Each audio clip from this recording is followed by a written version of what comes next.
right. I watched the debate last night. I was not too pleased with what I was seeing. I thought that Donald Trump got into the weeds a fair amount. But I also saw something else. And apparently it was not just me. It was a lot of people that saw that ABC News, David Muir, Lindsay Davis, they were cutting Trump off. They were interrupting. They were fact-checking. None of that happened to Kamala Harris. The questions that Trump got that were negative were about 80%. The ones that she got were negative were about 10%. And that's not just me. That's from evaluation here. I think he missed some opportunities, but on balance, I don't think this changes anything. We'll see what my next guest says. Gruber Norquist, Americans for Tax Reform President. Gruber, nice to see you this morning. Good to be with you. Look, the debate moderators kept interrupting Trump and fact-checking him. Some of their fact-checks were wrong, by the way, but when Kamala Harris throws a whopper out, like about Charlottesville or Bloodbath, they say nothing, both of which have been completely debunked by Snopes, not exactly a conservative outlet. So in the end, did Trump miss some opportunities? I believe he did, but I don't think this changes the outcome of the election. Look, Trump lost to Hillary Clinton. George W. Bush got smeared by John Kerry in 2004, and in the end, doesn't make much difference. What do you think?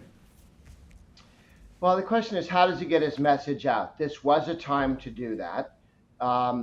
He could have embarrassed her by walking through his actual proposals to reduce the corporate income tax to 15%, which would create both higher paying jobs and more jobs. We saw the benefit of taking the corporate rate from 35, highest in the world, down to 21, good step. But we still need to bring it down further so we can compete with China. She wants to raise the corporate income tax to make us uncompetitive with China. And she wants to have regulations that raise up the cost of energy to make us uncompetitive with China. Everything else she says about plans, those are her stated plans. And at Americans for Tax from ATR.org or at Kamalanomics.org, we have the list of all of her tax increases. If I was Trump, I'd have put them on my website and said, you can go read all of her tax increases. They're right there. And I don't have time to list them. There's so many, and they're so big, but here's what she's actually for. And neither of you two are going to ask her about that because it's not in your talking points. That's what.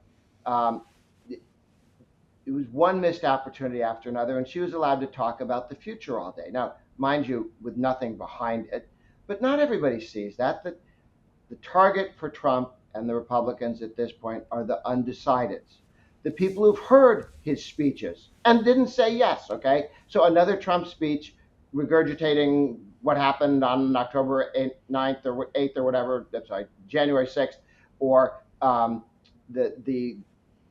how much some election fraud there was or wasn't. You know what? They've heard that. They don't care. Your audience, of who you're talking to, needs to hear something different than what you say every day. And he took the opportunity to repeat the things he says at every rally, which is fine for the base. They're already voting for you. And that's what has to happen in the next 2 months, is to get his very powerful message of success and policies that have worked over time versus her policies that have failed over time, starting with wage and price controls, about 4,000 years of recorded history failure. Yeah, they spent more time, twice as much time on abortion as they did on the economy. They opened with the economy. They should have spent 10 minutes there or more. They spent not nearly that much.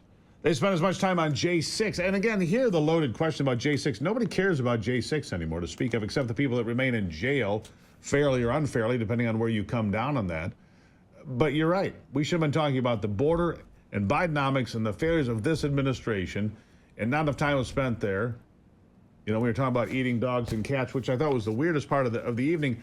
And yet, that we have 911 calls being released today that apparently that's all true out of Springfield, Ohio. But that's not how they'll paint it. They'll paint it as some crazy idea from this guy. And again, that's not where we need to be. People are not voting based on dogs and cats in Springfield, Ohio. I think that ABC embarrassed itself.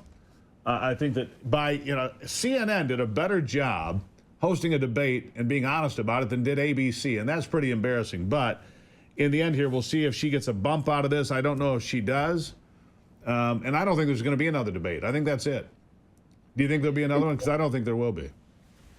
I tend to think not, because Trump decides not to prepare for debate. So this is clearly there was no preparation for this debate. And she was nothing except a series of things on a 3x5 card. These are the 7 things you're to say, regardless of what the question is, which is exactly the way to deal with a debate. Forget the questions, answer your, what are the things you want people to hear you say. Nobody except the guy asking, the ABC guy asking the question, notices that you haven't answered the question. Okay. He cares, nobody else does. And getting that message out, a debate evidently for Trump is not the way to do it, because that hasn't happened. He needs to buy more TV ads. He needs to get material out. He had been creeping up in the polls. The challenge here is the establishment press will all announce now there's a shift in the wind, which they've announced 3 times on behalf of Kamala Harris. Now she's going to be popular. It was only a few months ago that the establishment press and the leading Democrats were talking about how to get her off the ticket because she was such a deadweight loss to the campaign. She was such an embarrassment and a problem. We needed a different vice presidential candidate.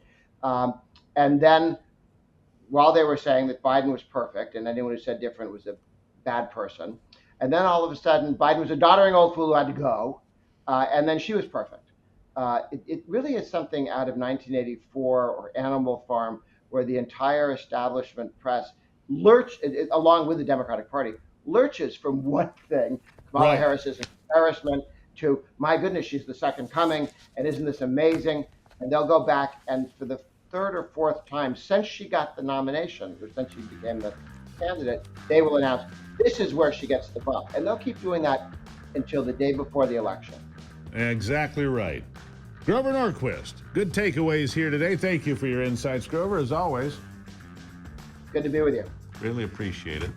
There you have it, the good, the bad, and plenty of ugly from the debate. More after this.